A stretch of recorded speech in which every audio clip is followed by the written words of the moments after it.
Well, as COVID-19 prompts a return to remote learning for districts across Western Washington, there is an even greater urgency to close the digital divide. Fox 13's Dan Griffin is live in our newsroom with more on the work in the State House to get access to families who right now have unsuitable or really no access at home. So, Dan, what's the situation? Well, this internet issue has only become more apparent as families have been forced to navigate life in the pandemic. The goal is to expand broadband access for not only today, but the future.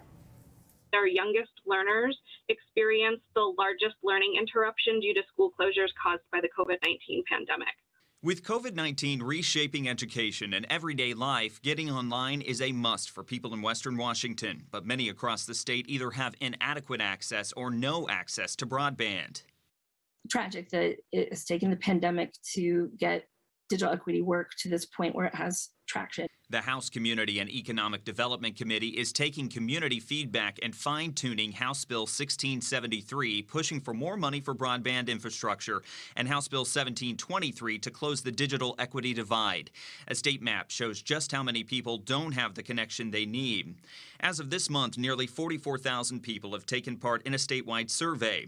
It found nearly 6% of people have no internet service, while about 41% have download speeds slower than 10 megabits per second. The federal government says 25 megabits per second is the minimum download standard.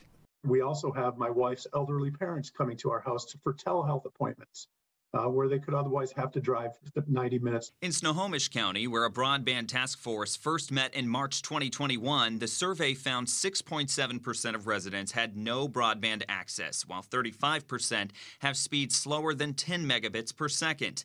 There are tweaks to be made to the bills, but people say there's no time to waste.